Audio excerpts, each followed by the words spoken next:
Hello my dear children, welcome back to the channel connect to commerce. एक और form of organisation आज discuss करेंगे, sole tradership. The oldest and the simplest form of business organisation हम already discuss कर चुके हैं। Partnership में थोड़े से ज्यादा टॉपिक्स हैं, लेकिन सारे आसान हैं, वो भी हम जल्दी से कवर अप कर लेंगे। Let's start with the definition of partnership.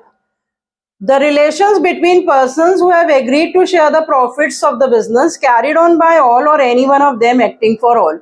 ये जो डेफिनेशन है बच्चों, इंडियन पार्टनरशिप एक्ट 1932 है एक, जिससे पार्टनरशिप बिजनेस गवर्न होता है, उसके हिसाब से डेफिनेशन दी गई है और काफी इंपॉर्टेंट डेफिनेशन है, जिसमें पार्टनरशिप के बारे में काफी कुछ बता दिया गया है कि एक ऐसा बिजनेस जिसमें कुछ लोग मिलकर, डेफिनेटली दो या दो से ज्यादा, वो क्या एग्री करते हैं that they will share the profits and losses of the business, कि उस बिजनेस के वो प्रॉफिट्स एंड लॉस शेयर करेंगे जिसको वो मिलकर चलाएंगे सब लोग, और चाहे वो सारे लोग मिलकर चलाएं या कभी कभी एक ही पर्टिकुलर पार्टनर सबके बिहाफ पे बिजनेस चलाता है। तो इसको बहुत इंपॉर्टेंट अंडरलाइन कर लीजिए, इसको हम अभी as a feature of partnership देखेंगे। एक और डेफिनेशन मैंने लिखी है जो और ज्यादा कॉम्प्रिहेंसिव डेफिनेशन है बच्चों, एन एग्रीमेंट बिटवीन टू और मोर persons to carry on the lawful business and to share the profits and losses of the business carried on by all or any one of them acting for all. यहां पर भी हमने देखा कि एक ऐसा agreement जो दो या दो से ज्यादा लोगों के बीच में हो रहा है, और उस एग्रीमेंट में क्या डिसाइड हो रहा है कि सब लोग मिलकर लॉफुल बिजनेस करेंगे, यहाँ पे लॉफुल वर्ड और एडिड है, और उस बिजनेस के प्रॉफिट्स एंड लॉसेस को वो शेयर करेंगे, और वो ऐसा बिजनेस होगा जिसको सब मिलकर चलाएंगे या कोई एक या दो सबके बिहाफ पे चलाएंगे। तो बच्चों इस डेफिनेशंस में, ये जो दो डेफिनेशंस हमने अभी देखी हैं, इसमें जो मैंने अंडरलाइन वर्ड्स कर रखे, ये फीचर्स हैं सारे पार्टनरशिप के, जिसमें सारी चीजें बता दी गई हैं पार्टनरशिप के बारे में। तो इन्हीं डेफिनेशंस में से क्या क्या फीचर्स आते हैं पार्टनरशिप के, वो देख लेते हैं। नोट कर लीजिए अपने पास, the features regarding formation, the membership, the legality of the business, the profit and loss sharing, the decision making and the mutual agency. This is supposed to be the very very important feature that I will explain you right now. सबसे पहले देखिए formation. तो हमने देखा कि partnership form कैसे होती है, on the basis of agreement. दो या दो से ज्यादा लोग मिलकर एक एग्रीमेंट करते हैं। अब वो एग्रीमेंट ओरल भी हो सकता है और रिटर्न भी हो सकता है, उसके लिए कंपल्शन नहीं है कि एग्रीमेंट राइटिंग में ही हो। अभी हम आगे पढ़ेंगे कि अगर एग्रीमेंट रिटन होता है, राइटिंग में होता है, तो उसे हम पार्टनरशिप डीड कहते हैं। तो पार्टनरशिप डीड के बारे में अभी हम डिटेल में बाद में पढ़ेंगे, लेकिन जो भी पार्टनर्स आपस में एक दूसरे से डिस्कस करते हैं या तय करते हैं टर्म्स एंड कंडीशंस, कैसे बिजनेस चलाया जाएगा, वो सारा उस एग्रीमेंट में लिख लिया जाए तो ज्यादा बेहतर माना जाता है। नॉट कंपल्सरी, लेकिन इट इज बेनिफिशियल, क्योंकि एक प्रूफ हो जाता है कि क्या क्या टर्म्स एंड कंडीशंस तय की गई हैं आपस में पार्टनर्स के बीच में। तो कभी कभी तो पार्टनर्स बच्चों अपने फैमिली मेंबर्स ही होते हैं, तो वहां पे शायद ओरल एग्रीमेंट भी चल जाता है, लेकिन एक रिटन एग्रीमेंट जो है वो एक कंक्लूसिव प्रूफ होता है कि उन लोगों के बीच में क्या क्या तय हुआ है। तो it is better to have a partnership deed that is agreement in writing, but according to the formation it can be oral agreement also and it can be in writing also.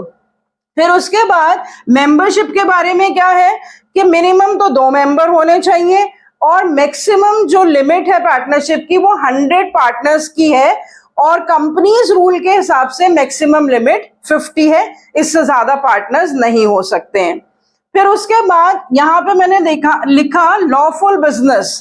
तो business जो है ना बच्चों, जो दो या दो से ज्यादा लोग मिलकर बिजनेस करेंगे, वो लीगल होना चाहिए। अगर कोई चैरिटेबल एक्टिविटी है, मान लीजिए 2 लोग मिलकर कहें कि हम जो है वो सबको गरीबों में खाना बांटेंगे, या कोई 2 लोग मिलकर कहें कि हम तो बैंक ही लूटेंगे, तो इस तरह की इलीगल एक्टिविटीज या चैरिटेबल एक्टिविटीज जो हैं वो पार्टनरशिप की डेफिनेशन में नहीं आएंगी। It has to be a lawful business. फिर उसके बाद उस बिजनेस के प्रॉफिट्स, वहां पे वर्ड है पर प्रॉफिट्स के साथ लॉस इंप्लाइड होता है कि अगर बिजनेस में प्रॉफिट्स होंगे तो भी पार्टनर शेयर करेंगे, लॉसेस होंगे तो भी आपस में बांटेंगे, और जितना भी टोटल रिस्क होगा that also has to be shared by the partners. और एक रेशियो वो डिसाइड कर लेते हैं नंबर ऑफ पार्टनर्स के हिसाब से कि सब इक्वली बांटेंगे या 3:2:1 में बांटेंगे या 1:1:1 में बांटेंगे। एक रेशियो तय हो जाती है, वो रेशियो डीड में लिख ली जाती है कि किस तरह से प्रॉफिट्स एंड लॉसेस जो है वो शेयर किए जाएंगे। फिर उसके बाद डिसीजन मेकिंग कैसे होती है? देखो सोल ट्रेडरशिप में तो हमने देखा कि इंडिपेंडेंट डिसीजन मेकिंग है, एक ही पर्सन है वो अपने हिसाब से डिसीजन लेता है। लेकिन पार्टनरशिप में अब 2 या 2 से ज्यादा लोग हैं तो किसी एक की तो चल नहीं सकती है, तो इसीलिए डिसीजन मेकिंग एंड कंट्रोल भी सभी पार्टनर्स के पास होता है। और जिसमें बहुत इंपॉर्टेंट मतलब फीचर है कि डिसीजन मेकिंग म्यूचुअल कॉन्सेंट पे ली जाएगी। ऐसा डिसीजन लिया जाएगा जिस पर सारे पार्टनर्स एग्री हो। मान लीजिए किसी एंटरप्राइज में 5 पार्टनर्स हैं और किसी एक पर्टिकुलर डिसीजन पे वो बात कर रहे हैं कि हम मशीन्स कहाँ से मंगाएं, तो उस पर 4 पार्टनर्स जो हैं वो एक पर्टिकुलर एग्रीमेंट पे आ गए कि यहाँ से हम मशीन्स मंगाएंगे, लेकिन 5वां पार्टनर जो है वो डिसएग्री हो रहा है। तो यहाँ पे मेजॉरिटी की बेसिस पे डिसीजन नहीं लिए जाते, जब तक कि 5वां पार्टनर भी रेडी नहीं हो जाएगा तब तक वो डिसीजन नहीं लिया जा सकता। इसको हम देखेंगे बाद में, एक तरह का ड्रॉबैक भी है। तो म्यूचुअल कॉन्सेंट की बेसिस पे डिसीजंस लिए जाते हैं और सारे जो पार्टनर्स हैं उनके जॉइंट एफर्ट से बिजनेस को मैनेज और कंट्रोल किया जाता है। So majority is not important in the partnership if the decision making is concern. Decisions are taken on the basis of consent of each and every partner. ऐसा decision लिया जाएगा जिसपे सब राजी होंगे। म्यूचुअल एजेंसी जो है वो बहुत ही यूनिक फीचर है पार्टनरशिप बिजनेस का कि every partner is the principal as well as the agent of the partnership firm. अब प्रिंसिपल का मतलब कि हर पार्टनर ओनर तो है ही, क्योंकि हर पार्टनर ने पैसा लगा रखा है बिजनेस में, और ये भी माना जाता है कि वो एजेंट भी है। एजेंट का क्या काम होता है बच्चों? एजेंट जो है वो फीस लेकर या चार्जेस लेकर दूसरों के बिहाफ पे काम करता है। तो यहाँ पे पार्टनर को एजेंट क्यों कह रहे हैं? क्योंकि वो दूसरे पार्टनर्स के बिहाफ पर भी डिसीजन ले सकता है। That is why he is called as the agent of the other partners. तो उसमें वो क्या करता है? एजेंसी रिलेशनशिप की वजह से he binds the other partners by his acts and he is bound by the acts of the other partners. तो कोई भी डिसीजन अगर एक पार्टनर ले लेता है किसी सिचुएशन में जिससे कि सब कंसेंट भी सबका मिल गया लेकिन जिससे कि नुकसान हो गया, तो वो सारा का सारा नुकसान जो है वो सबको बेयर करना पड़ेगा, क्योंकि जो पार्टनर ने डिसीजन लिया था on behalf of every partner लिया था। तो अगर कोई प्रॉफिट होता है किसी एक पार्टनर की वजह से वो भी सब शेयर करते हैं, और अगर कोई लॉस होता है तो वो भी सबको शेयर करना पड़ता है, क्योंकि हर पार्टनर जो है वो क्योंकि दूसरे पार्टनर्स के लिए एजेंट का काम कर रहा है तो उसके एक्ट से दूसरे पार्टनर्स ऑटोमेटिकली बाइंड हो जाते हैं, और पार्टनर जो है दूसरे पार्टनर्स के एक्ट से बाउंड है। तो this is very interesting and very unique feature of the partnership. तो जैसे हमने देखा था कि सोल ट्रेडरशिप के फीचर्स में से ही मैंने बता दिए थे आपको कि कुछ एडवांटेजेस हैं और कुछ लिमिटेशंस हैं। तो यहीं पे हम फीचर्स में से देख सकते हैं कि फॉर्मेशन तो पार्टनरशिप में भी बहुत आसान है, क्योंकि रजिस्ट्रेशन कंपलसरी नहीं है और एक एग्रीमेंट की बेसिस पे ही पार्टनरशिप फॉर्म हो जाती है, और इसी तरह से क्लोजर भी जो है वो इसका आसान है, बहुत ज्यादा लीगल फॉर्मेलिटीज नहीं होती हैं। मेंबरशिप के रिगार्डिंग भी कोई मेंबरशिप के लिए कोई रजिस्ट्रेशन वगैरह कंपलसरी नहीं है। डिसीजन मेकिंग की अगर बात करें तो डिसीजन मेकिंग में ज्यादा सबका कंसेंट होने से बैलेंस डिसीजंस लिए जाते हैं, ये इसका एक बेनिफिट हो जाता है। याद होगा हमने सोल ट्रेडरशिप में देखा था कि अनबैलेंस डिसीजंस होते हैं, इंडिपेंडेंट क्विक तो होते हैं, लेकिन क्योंकि एक सोल प्रोप्राइटर जरूरी नहीं है वो हर चीज में एक्सपर्ट हो, तो वो कभी कभी सही डिसीजन नहीं ले पाता। पार्टनरशिप में क्या होता है, टैलेंटेड पढ़े लिखे पार्टनर्स मिलकर बिजनेस स्टार्ट करते हैं। Let's discuss in detail the advantages and limitations of partnership. ठीक है, देखिए बच्चों, सोल ट्रेडरशिप से तो बहुत मामलों में पार्टनरशिप बेहतर होता है, लेकिन comparison all forms of business enterprises का हम बाद में करेंगे। अभी हम स्पेसिफिकली देखेंगे कि पार्टनरशिप बिजनेस की अपनी क्या क्या बेनिफिट्स हैं और क्या क्या ड्रॉबैक्स हैं। तो पॉइंट्स नोट कर लीजिए बच्चों। Formation and closure, more funds, balance decisions, sharing of the risk and secrecy. अब ये कैसे बेनिफिट्स हैं? फॉर्मेशन एंड क्लोजर तो मैंने आपको बता ही दिया कि पार्टनरशिप का रजिस्ट्रेशन कंपलसरी नहीं है और एक सिंपल एग्रीमेंट पे, ईदर ओरल एग्रीमेंट और रिटेन एग्रीमेंट, उस पे पार्टनरशिप फॉर्म हो जाती है और अगर पार्टनर्स डिसाइड करें तो म्यूचुअल कंसेंट से वो बिजनेस को क्लोज भी कर सकते हैं। तो फॉर्मेशन एंड क्लोजर बहुत आसान है पार्टनरशिप बिजनेस में। उसके बाद फंड्स डेफिनेटली ज्यादा होते हैं क्योंकि every partner has to invest capital in the business when he joins the business. तो सोल ट्रेडरशिप में तो सिंगल पर्सन फंड इन्वेस्ट करता है, लेकिन पार्टनरशिप में all partners bring the capital and definitely this increases the funds of the business. Decisions जो है वो बहुत बैलेंस्ड होते हैं क्योंकि पार्टनर्स जो हैं अपने आप में किसी न किसी फील्ड में एक्सपर्ट होते हैं और हर एक पार्टनर के कंसल्टेशन से डिसीजंस लिए जाते हैं, सबकी एडवाइस ली जाती है, तो डेफिनेटली बैलेंस्ड डिसीजंस होते हैं। रिस्क शेयरिंग सब में बढ़ जाता है, सभी लोग जो है एक दूसरे के रिस्क और लॉसेस को बांट लेते हैं जिससे उनका स्ट्रेस, एंजाइटी, बर्डन, ये सारी चीजें कम हो जाती हैं। सीक्रेसी मेंटेन रहती है पार्टनरशिप बिजनेस में क्योंकि पार्टनरशिप बिजनेस को अपने रिपोर्ट्स या अपनी फाइनेंशियल स्टेटमेंट्स पब्लिक से शेयर नहीं करनी पड़ती हैं क्योंकि वो पब्लिक से कोई फंड ही नहीं ले रहे हैं, सारे पार्टनर्स अपने आप ही बिजनेस में कैपिटल लगा रहे हैं, तो इसीलिए वो किसी से कैपिटल नहीं ले रहे हैं तो किसी और को रिपोर्ट्स देने की जरूरत भी नहीं है। So these are all the benefits, लेकिन corresponding to these benefit there are certain drawbacks also कि लायबिलिटी जैसे हमने देखा था कि सोल ट्रेडरशिप में भी अनलिमिटेड है, पार्टनरशिप में भी अनलिमिटेड लायबिलिटी है।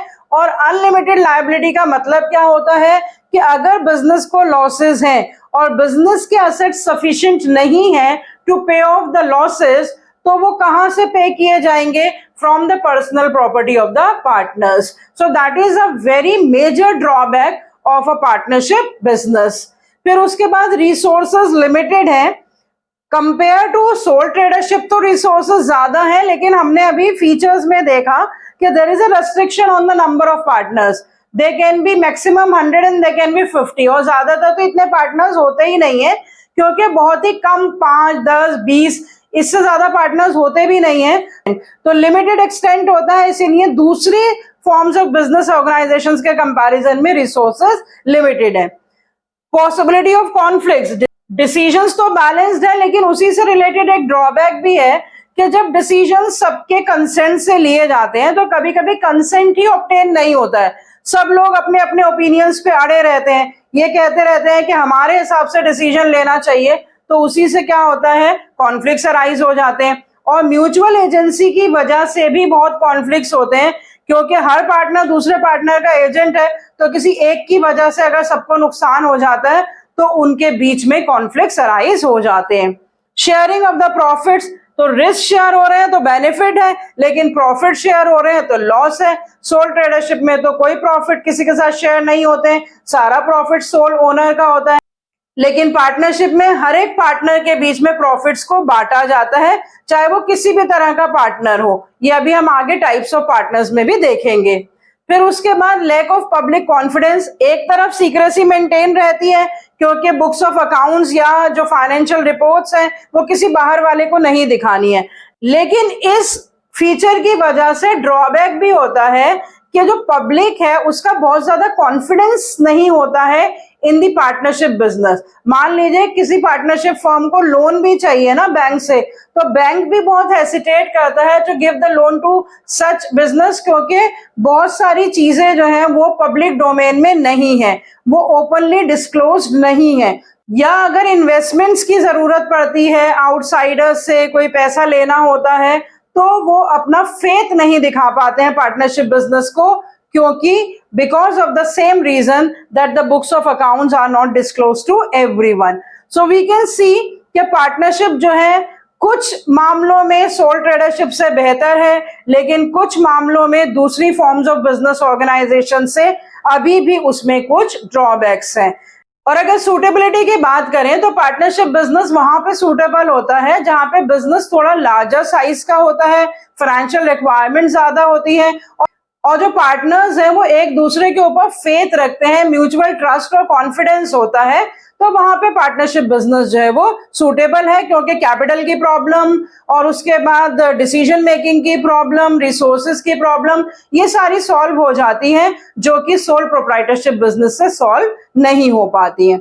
तो अभी पार्टनरशिप में और भी बहुत सारे हमें टॉपिक्स करने हैं, पार्टनरशिप फर्म का registration, partnership deed, types of partnership, types of partners, तो ये आगे के लेसन्स में हम जल्दी से कवर अप कर लेंगे, ज्यादा मुश्किल नहीं आएगी।